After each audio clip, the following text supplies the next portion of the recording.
2 weeks of the series. She's had a hit out at Geelong where she was nowhere, then a hit out at the Meadows where, I mean, she wasn't too bad. And then last week I thought she was pretty good. So at a track where she's got a good record at, as you said before, has set some pretty good numbers. So I think she's right in the thick of things. And as we get closer to this Group 1 Sapphire Crown final, they're in the parade yard and Kat Ernst is out there as well. And she's beside Brendan Purcell and Cruising Debbie. Thanks, boys. Yeah, with Brendan, and she's up to her old tricks. She doesn't want to move once she gets out in the grass, just wants to get to those boxes. Yeah, no, exactly. Yeah, she's a bit of a handful like that. She just jacks up and sort of just wants to get to the boxes, so yeah. Now, talk us through last week and her recent form, because we were discussing she's never going to be the fastest dog in these type of races, but she's just got that brilliant speed and a good will to win. Yeah, no, exactly. Yeah, she speed's her asset, like I said last week, and yeah, we're sort of hoping that she can do the same tonight. If she can get in front and there's a bit of a jam up behind and she gets a bit of a break on them, well, you never know. And even during the run last week, she looked 100 to 1 down the back of winning the race, but she's just determined, isn't she? Yeah, she's very good chaser and tries her butt off, I think. And yeah, so just hopefully she can do it tonight. Might be the story of the race too. You said you're pretty close to sacking her. Yeah, no doubt. Yeah, and that's the truth. Yeah, it was sort of, if it wasn't for the owners, I would have sent her home, and they just said give her one run. So it's all because of them, really. Well, that one run's already led to a launching pad, and it might lead to a Sapphire Crown in about 2 minutes' time. Yeah, that'd be very good. Thank you. Best of luck. Thank you. We'll also race up the other end and have a chat to a couple of these other connections. Team Whelan have Lakeview Emily, who is your on top selection patch, and she's been in really good form of recent times. Of course, she was one of the favourites for the launching pad, and I guess it's just hard to reproduce your best week after week, but she's been so consistent. Yeah, look, she has been really, really good for us, and we thought last week that she was a little bit underdone. She hadn't had a run since her run at the Meadows a couple of weeks back, so hopefully she brings her best tonight. So. And we know she's got the ability. She's posted fast time around Sandown Park before. Yeah, she has. I think she might have peaked a little bit early in her launching pad heats, but anyway, hopefully she can get the job done for us tonight. What did you guys make of box 5? Look, it's not ideal, but we'll take what we get. Best of luck. Thank you. Ta. When they're going past us, we might also try and grab Paul Bartolo, who has Magic Muffin. And Paul, she's the fastest heat winner. How's she feeling going into tonight's race? She's feeling good. She's just got to jump. That's all, really. Like, she's not always a reliable beginner, but if she times it, she'll go good. We saw last week she wasn't brilliant out, but that muster that she's got is just out of this world when she puts the right feet down. Yeah, she needs about 5 metres, and then she really musters up. So hopefully she gets a clear run. And I just checked, she's the smallest dog in the race, but luckily no one's told her that because she tends to race like a 40-kilo dog. Yeah, correct. Yeah. Best of luck. Hopefully it's another Sapphire Crown for you. Of course, won it with Betty's Angel a couple of years ago. Yeah, thanks. Thanks, Kat. That was Paul Bartolo with the favourite Magic Muffin boys, and she's going to be hard to beat if she can reproduce that run from last week. Indeed, Kat, if she gets it all right, she's the fastest greyhound in the race, along with Lakeview Emily. We speak of Magic Muffin and Gretschy. So we build up to the first of the Group 1 finals tonight at Sandown. Where is the market leaning towards? Geez, I wish I could give you a guide in regards to where the money's going or the market, but there's an even spread of money in this race. And as you can see on screen with the odds, it's a very even race. We've got $3.50, your favourite in Cruising Debbie from box 1.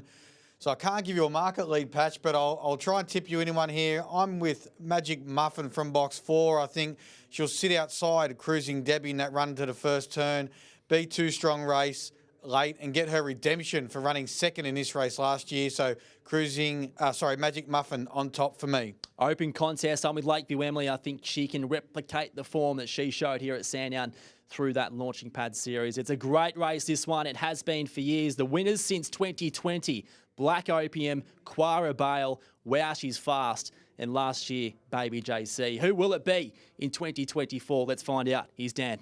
Affair. And we've seen some absolute elites in the last couple of years. Wow She's Fast and Baby JC. And we get another top liner joining them tonight as a Group 1 winner. Set to go for the Sapphire Crown final. They're ready to run. racing. Cruising Debbie jumped well. Great speed out from Here Comes Millie. And Here Comes Millie's nearly across Cruising Debbie to the first turn. Getting a bump was Desired Path. Going through was Groove Bird to third. Magic Muffin was fourth. The rail was Aunt Virginia. Next in the field was Lakeview Emily. Well back Desired Path as they work off the back straight. It's Here Comes Millie, the leader. After it was Cruising Debbie. Trying to run on was Granny Roses. Around the turn, it's Here Comes Millie out in front. And she is home. Here Comes Millie and Des Dowds win the Sportsbet Sapphire Crown. Granny Roses ran second. Third in was Cruising Debbie just ahead of Lakeview Emily. Next in the field was further back to Magic Muffin, never in it. Groove Bird dropped away. Desired Path and Aunt Virginia, 29 and 39 for Millie. Here comes Millie, too good in the Sapphire Crown, and Des Douch, the little run that we have with interviewing people on the catching pen and now the morning line pays off, and Here Comes Millie, she's just far too good. Oh, it's great to see her jump like that. Would she go earlier there? 5 dead it looks like. Yeah, that's good. Yeah, no, when she went to the front, I thought she's going to take beating this week, but geez, that's great. Absolutely thrilled to pieces. Now talk us through your history in the sport, because we heard the other day, started off in the thoroughbreds, but you had to drop back to the greyhounds after an injury. Yeah, that's right. I was in the thoroughbreds all my life, and then had a bad accident and car accident. Yeah, that's it. Turned to the dogs, and yeah, I mean, I like the horses too, but you know, I love this as well. So, no, it's great. And the first dog you had, Easy Baby, she was a 300-metre sprinter. Yeah. People said don't breed with her. You put it a Banjo Boy, an unfashionably bred sire himself, and you got Big Flood, Brugalina and Tidalina, and that's led to this generation. Yeah, that was a fluke that I went to Banjo Boy. I was just sitting at home one day and I seen a sign saying Banjo Boy at stud, so I rang up, I think Ken Virtue it was, and yeah, brought a straw off him, and the rest is history, yeah. And you share this dog with your mate Titch, who's about to come out on track now. Just how special is this? And Barry Stockdale's a great friend of mine. He's the other part owner as well. So we'll wait for Titch to come up. We'll just stand here and we'll just wait, because they're coming up on track to see you. Come on, come up, boys. Come up, boys. Champion. What a champion. Titch, how exciting is this? An owner of a Group 1. Oh, it's unbelievable. I'm shaking. No, it's just what a fantastic job he's done with the dog. It's unbelievable.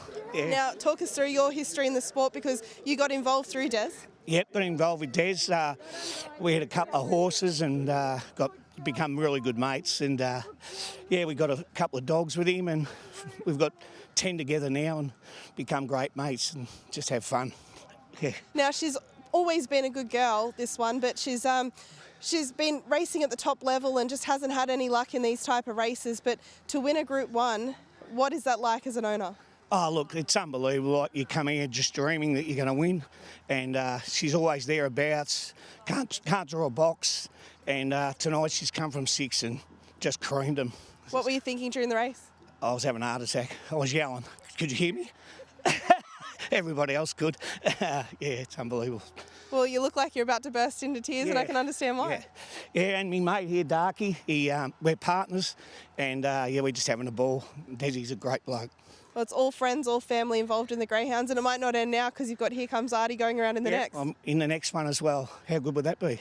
That would be the stuff dreams are made of. Yeah, I know. Yeah, it's brilliant. Yeah, great work by Des. Just a champion. Yeah. We'll go chase after him, soak it up and get you winning photos on the track. Thank you. Thank you. That was Titch. He, of course, is the part owner of Here Comes Millie Boys with Des Douch, and they're all up and about. What a special moment this must be to be involved with your friends and to celebrate this all together. And Des has got his daughter on track as well, and just a real proud moment for him, no doubt. Oh man, this is what it's all about, Gretchen. We're seeing now the head-on vision of how she did it. She went straight to the front. It was lights out after that, and to see the emotion post-race, it's hard not to think this is exactly what this game is all about. Like we said pre-race, she's pretty hard to catch, and not only for punters, but for those greyhounds behind her tonight. She went straight to the front. I think they said she ran 5 dead. There it is, 5 dead early, 29.39. So she has gone 34 here before. So what a win that was. I tipped her on top last week, and she just got run down late by Aunt Virginia, and I was filthy. But tonight she comes out, she 5 dead early and just went bang. And there was some support for her. She was $8 into $5, got back out to 6 late. So a little bit of support there for Here Comes Millie. And she gets the job done. You know, good run from Granny Roses to run second, and Cruising Debbie just did her thing. began well, sat second and held on there and ran third. 100%. And Kat's so right about what she said before about this knack that has lasted years of feature stories being done on participants in the lead up to big races and them getting the job done, as we've seen the package a couple of times throughout this evening of Des Douch. And it's another example, Gretchen, isn't it, of the crossover between thoroughbred racing and greyhound racing. As we'd heard earlier, Des basically spent his whole life up until a certain period of time around horses with his family, training them, racing them, whatever it may be. Before he did have that serious car accident, his ankles just got destroyed in that and haven't come back the same way. That would have allowed him to ride track work and do everything required to get the horses to race. Instead, he pulled the pin and went straight to greyhound. So to do that, and within 14 years, which sounds like a long period of time, but as you and I know, getting old, it goes pretty quick. To now have won a Group 1 race in that sort of fashion, superb. Yeah, and as you said, these feature stories, I know a lot of trainers are a bit superstitious, and I got pulled aside on track the other week about these QR codes and people saying, don't put this QR code on my dog. I can't win with it. But, the QR codes keep getting up. The feature stories keep getting up. So it's not as much bad luck as what the trainers think or what the owners think out there. But like you said, mate, there is a lot of crossover for greyhounds and thoroughbreds, and Des is just one example of that. There's plenty that are owners. I think we saw Kathy O'Hara and I think Brendan Abdullah owns greyhounds as well. There's Charlie Duckworth. Charlie Duckworth, he was out there last week. Yeah, that's Asia missed, I think the greyhounds called it they own. But there's a lot of crossover, not only in the training ranks, but also in the owners' ranks as well. And it's good to see that the greyhound racing as a sport is getting that support, and not only through the thoroughbreds, but we see the likes of Ryan Pappenhausen and Wentworth Park the other week in the ownership of greyhounds as well. So,